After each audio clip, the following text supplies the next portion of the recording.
BJP के पास राम मंदिर का मुद्दा हुआ करता था, राम मंदिर बन के तैयार हो गया। राम नारा नहीं विश्वास है, ये भौतिकता की नहीं मन की प्यास है। राम नहीं मिलेंगे मंदिर के फेरों में, राम मिलेंगे शबरी के झूठे बेरों में। राम मिले हैं सीता की पावनता को, राम मिले हैं अंगद वाले पाँव को।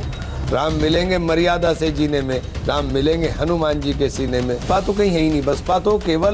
बसपा केवल थोड़ा बहुत नुकसान पहुंचाने की कोशिश कर रहे हैं, इसके अलावा बसपा कहीं नहीं है। कि लोग जीत कर भी भाग जाते हैं, मैं हार कर भी नहीं भागता हूँ। तो आप बात क्या करना चाहते हो? आप बात इधर उधर की करना चाहते हो। दिक्कत ये है कि हम बात कुछ करेंगे, आप बात कुछ करना शुरू कर दोगे। जब चुने हुए मुख्यमंत्रियों को जेल में डाल दिया जाए और लोकतंत्र और संविधान बचेगा तो हम बचेंगे। तो सहारनपुर में बसपा का काटर वोट कितना आपके साथ? क्योंकि बसपा में जाने का मुझे एक थोड़ा सा फायदा ये हुआ कि जो मेरे से मिल लेता है वो मुझसे हटता नहीं, इसीलिए दलितों का आप देख रहे हो मेरे पास खूब आना जाना।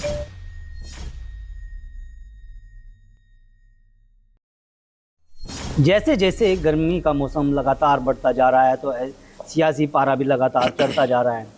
आज हम बात करेंगे इमरान मसूद से, जो सहारनपुर लोकसभा सीट से गठबंधन प्रत्याशी हैं, और जानने की कोशिश करेंगे कि जिस तरह से वो लगातार चुनाव मैदान में हैं, जनता के बीच में जा रहे हैं, क्या कुछ मुद्दे होंगे और दलित समाज का कितना समर्थन मिल रहा है। क्योंकि लगातार इमरान मसूद के पास अक्सर देखा जाता है दलित समाज के लोग न सिर्फ फरियाद लेकर आते हैं, अपने काम काज को लेकर के भी आते हैं, समस्याओं को लेकर भी आते हैं, लेकिन चुनाव में क्या कुछ माहौल दलित समाज का देखा जा रहा है उस पर बात कर लेते हैं। इमरान भाई, आपका स्वागत है। शुक्रिया। जिस तरह से आप चुनाव लड़ रहे हैं, चुनाव मैदान में गए हैं, तो दलित समाज का क्या कुछ लोग देख रहे हैं, क्योंकि बसपा भी सामने है? देखिए, लड़ाई बहुत देश के अंदर साफ है। इस बार लड़ाई देश के अंदर केवल चुनाव लड़ने की नहीं है, ये लोकतंत्र को बचाने की है। देश का लोकतंत्र खतरे में है। जब चुने हुए मुख्यमंत्रियों को जेल में डाल दिया जाए, अपनी अभिव्यक्ति की आज़ादी के ऊपर पाबंदी लगा दी जाए, जो हमारे मौलिक अधिकार संविधान ने हमें दिए हैं, उन अधिकारों को रद्द करने की बात की जाए, संविधान को रद्द करने की बात की जाए, संविधान समाप्त करने की बात की जाए, तो ऐसी परिस्थिति के अंदर देश के अंदर ये लोकतंत्र को और संविधान को बचाने का चुनाव है। और लोकतंत्र और संविधान बचेगा तो हम बचेंगे। तो संविधान को बचाने की इस लड़ाई में सभी का सहयोग मिल रहा है। अब बसपा का दावा कर रही है कि दलित मुस्लिम गठबंधन है, वो बसपा को तेजी मिलता है, लेकिन ज़्यादातर देखा जाता है कि दलित समाज आपके साथ खड़ा है। तो किस तरह से देखते हैं? देखिए, नहीं, बसपा तो कहीं है ही नहीं। बसपा केवल थोड़ा बहुत नुकसान पहुंचाने की कोशिश कर रहे हैं, इसके अलावा बसपा कहीं नहीं है। बसपा की जो पॉलिसी है वो पॉलिसी इस तरह की है कि वो प्रो बीजेपी है, क्योंकि जहाँ जहाँ बीजेपी को जब जब ज़रूरत हुई जब बसपा उनके काम आ जाती है। अभी 15 दिन पहले ही राज्यसभा का इलेक्शन था तो बसपा ने वोट भाजपा को दिया। फिर आप भाजपा से लड़ाई कैसे लड़ोगे? 3 तलाक पे वोट आपने भाजपा को दिया, सीए पे वोट आपने भाजपा को दिया, 370 पर आप भाजपा के खेमे में खड़े हो गए। तो आप भाजपा के साथ खड़े होकर के पार्लियामेंट में और भाजपा के साथ खड़े होकर के दिखाते हो और उसके बाद कहोगे कि हम भाजपा के खिलाफ हैं, तो ये कैसे लोग मान लेंगे? तो लोगों को पता है कि आप भाजपा की बी टीम हो। सहारनपुर में बसपा का काटर वोट कितना आपके साथ है? देखिए, बसपा का जो मेरे पास सारे सेक्टर अध्यक्ष ये, क्योंकि बसपा में जाने का मुझे एक थोड़ा सा फ़ायदा ये हुआ कि मैं इन सबसे मिल लिया और इतना मेरे अंदर अल्लाह मियाँ ने दिया है, अल्लाह ने मुझे हिम्मत दी है कि जो मेरे से मिल लेता है वो मुझसे हटता नहीं, इसीलिए दलितों का आप देख रहे हो मेरे पास खूब आना जाना। आप रमज़ान का महीना चल रहा है और गर्मी का भी मौसम है, किस तरह से पूरे उसको मेंटेन कर लेते हैं चुनाव में? क्योंकि कहीं ना कहीं एक देखा जाए तो भूखा प्यासा रहकर भी बहुत कई बड़ी चुनौती बन जाती है। नहीं, ये वो देखिए, वो इबादत अलग चीज़ है, पॉलिटिक्स अलग चीज़ है। और सब लोग काम करते हुए ही रोज़े रखते हैं, ऐसा नहीं है। कोई रोज़ा ऐसी चीज़ नहीं है कि उसे रखने में कोई दिक्कत, रोज़े में कोई दिक्कत किसी को नहीं होती। पहले 2-3 दिन थोड़ी सी होती है, उसके बाद आदत हो जाती है। बॉडी अपने आप बॉडी आदत कर, हमें महसूस ही नहीं होता, ज़रा सा भी महसूस नहीं होता। मैं क्या कहूँ, बीजेपी के पास राम मंदिर का मुद्दा हुआ करता था, राम मंदिर बन के तैयार हो गया। अब वो राम मंदिर मुद्दा तो ख़त्म हो गया। अब कहीं ना कहीं देखा जाए तो कांग्रेस को घेरने की तैयारी कर रही है, कुछ भी अलग तरह के मुद्दे बीजेपी लेकर आ रही है। क्या कुछ? नहीं, बीजेपी के पास मुद्दे ही नहीं है। अब वो कहीं से रात कल मैं सुन रहा था कहीं से एक नया दीप उठा लाए। अब वो रोज़ नए मुद्दे। अरे भाई, आप रोज़गार की बात करो, आप रोज़गार देने की बात करो। देश का 43% नौजवान जो डिग्री लिए हुए है वो बेरोज़गार बैठा हुआ है। आप रोज़गार देने की काम नहीं करो। भर्तियों के अंदर आप पेपर लीक करा करके भर्तियाँ रोक दोगे। 30 लाख भर्ती केंद्र सरकार के अंदर खाली पड़ी हैं, आप तैयार नहीं हो, भर्ती आप करना नहीं चाहते। लोग नौजवान अर्धसैनिक बलों में और फौज के अंदर भर्ती हो जाया करते थे, आपने वहाँ अग्निवीर योजना लागू कर दी।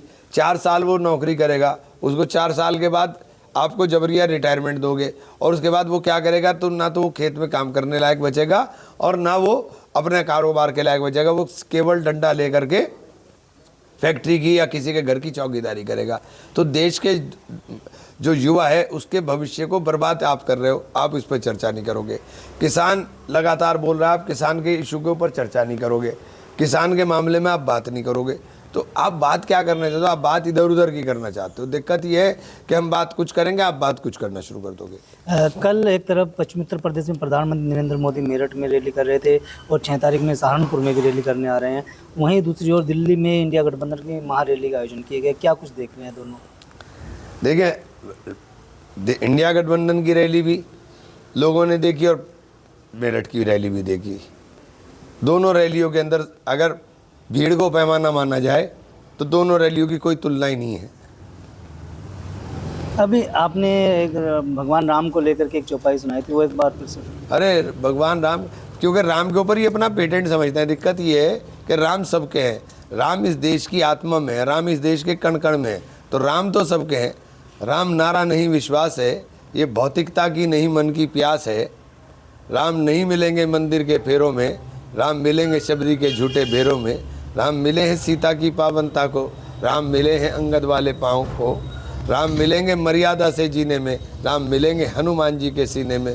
तो राम को ढूंढना है तो अपने मन में ढूंढो, मर्यादा से जीने लगोगे तो राम खुद आ जाएंगे। आप अगर मर्यादित आचरण करोगे तो राम खुद आ जाएंगे। 2014 से 24 तक लगातार भारतीय जनता पार्टी की सरकार केंद्र में है। भारत कितना बदला है, क्या कुछ देखते हैं, कितना बदलाव देखते हैं? देखिए, पता नहीं मुझे बदलाव कितना हुआ है या कितना नहीं हुआ है, लेकिन भाईचारे के अंदर तो बहुत नुकसान हुआ है और उस नुकसान की भरपाई के लिए हम लोग लगे हुए हैं। इमरान मसूद लगातार चुनाव हार रहे हैं और इस बार कितनी उम्मीदें हैं चुनाव की? क्योंकि इस बार इमरान मसूद का रवैया, व्यवहार बहुत कुछ डिफरेंट देखने को मिल रहा है पिछले सालों के चुनाव के। नहीं, चुनाव ठीक है। देखिए, चुनाव हारना, जब दो लड़ते हैं तो एक हारता है एक जीतता है। फ़र्क ये है कि लोग जीत कर भी भाग जाते हैं, मैं हार कर भी नहीं भागता हूँ। तो मुझे तो यहीं रहना है। मैं लोगों के लिए संघर्ष कर रहा हूँ, मेरा जीवन लोगों के लिए संघर्ष के लिए बना है, मैं उसी को करता रहूँगा। मैं जीतूँ या हारूँ उसके कोई मायने नहीं है। इस बार इमरान मसूद तलक नहीं दिख रहे हैं। नहीं, मैं तल्ख था ही नहीं, तल्ख था ही नहीं। नहीं, मंच पर अक्सर बहुत तेज तर्रार तरीके से अपने लोगों को बात समझाना, बयान देना। लोग अब समझ गए ना, अब तल्ख होने की जरूरत, अब तो लोग समझ गए, लोग समझ गए। लोग, सरकार ने इतना उत्पीड़न कर दिया लोगों का कि लोगों की खुद समझ में आ गया। रोज़गार नहीं है, फसल के दाम नहीं है, घर का चूल्हा चलाना लोगों को मुश्किल हो गया है, तो ये लोग समझ गए। अगर देखा जाए सहारनपुर लोकसभा क्षेत्र के स्थानीय मुद्दों के बाद, चाहे वो गार्ड का क्षेत्र हो, चाहे वो शहरी क्षेत्र हो, या फिर आपका देवबंद इलाका का क्षेत्र हो, तो किस तरह से देखते हैं? देखिए, घाट क्षेत्र के अंदर जब मैं विधायक बना था, मैंने इतना काम कराया था कि उसको आज तक देखने का काम हो रहा है। और निश्चित रूप से अगर हमें मौका मिलेगा तो हम परिवर्तन की बात करेंगे और कुछ ना कुछ नया कर कर दिखाएंगे। बीजेपी नेताओं का एक बयान भी आया था कि पहले भारत अछूत हुआ करता था, कि किस तरह से देखते हैं उनके बयान? क्या चीज़? अछूत होता था भारत। अरे अब बहुत बड़ा डंका बजा दिया आपने, कैसी आप बात कर रहे हैं? अरे आप इनके दुष्प्रचार में क्यों आते हो भाई? भारत का डंका पूरी दुनिया के अंदर बजता है, पहले से बजता है। इन्होंने कुछ नहीं बजा दिया कि इन्होंने कुछ बजा दिया हो, इन्होंने कुछ नहीं बजा दिया, पहले से बजता है भारत का डंका और हम बहुत मजबूत हैं। किस तरह से देखते हैं उनके बयानों में? उनके बयानों को बेवकूफ़ी के बयान समझता हूँ, इसके अलावा कुछ भी नहीं समझता हूँ। मूर्खता के बयान समझता हूँ। इन्होंने वो फोटो नहीं देखे हैं जिसके अंदर राजीव गांधी जी जब गए थे तो किस तरह से रोनाल्ड रेगन छतरी लेकर के राजीव गांधी को अपने साथ लेकर के जा रहे थे। अब मुझे क्यों आप और कुछ बोलवाना चाहते हो?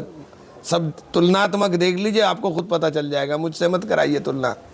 पुराने तुलनात्मक वीडियो निकालिए, सब इंटरनेट पे पड़े हुए हैं, सब पता चल जाएगा कि ये कितना झूठ बोल रहे हैं, सच क्या है। अभी हाल ही में उप मुख्यमंत्री आए थे, उन्होंने एक प्रत्याशी को बहुत सुंदर स्मार्ट प्रत्याशी के नाम बताया है, तो आप क्या देखते हैं उस? राघव की बात कर रहे हैं तो एक बात तो बताइए, मुख्यमंत्री जी को कहिए उससे मॉडलिंग कराएं, खूबसूरत है वो, मॉडलिंग कराएंगे, मॉडलिंग करनी चाहिए, खूबसूरत तो है वो, कौन मना कर रहा। बसपा प्रत्याशी को किस तौर पर देखते हैं? भाई बसपा का प्रत्याशी बेचारा ठीक है, उसको पता ही कुछ नहीं है, उसको क्या बारे में क्या देखना, जिसको जानकारी कुछ ना हो उसके बारे में क्या बोलना।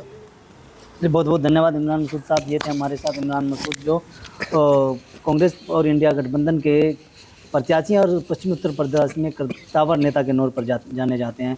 तो इन्होंने न्यूज़ 14 टुडे से बातचीत में साफ कर दिया है कि जिस तरह से भारतीय जनता पार्टी के प्रत्याशी या नेता जो हैं अनर्गल बयान देते हैं तो उनकी बेवकूफ़ी वाले बयान हैं। और जिस तरह से उप मुख्यमंत्री ने राघव लखनपाल शर्मा के भारतीय जनता पार्टी के प्रत्याशी उनको स्मार्ट बॉय बताया है, तो उनको लेकर भी इमरान मसूद ने कहा है कि उनको मॉडलिंग कराएं, राजनीति में क्यों उतारा है। वीडियो के बारे में आपकी क्या राय है, हमें कमेंट में अगर आप ये खबर फेसबुक पर देख रहे हैं तो वीडियो को लाइक करके पेज को फॉलो करें। इसके अलावा अगर आप इस खबर से यूट्यूब के जरिए जुड़े हैं तो चैनल को सब्सक्राइब करके बेल आइकन दबाना बिल्कुल ना भूलें।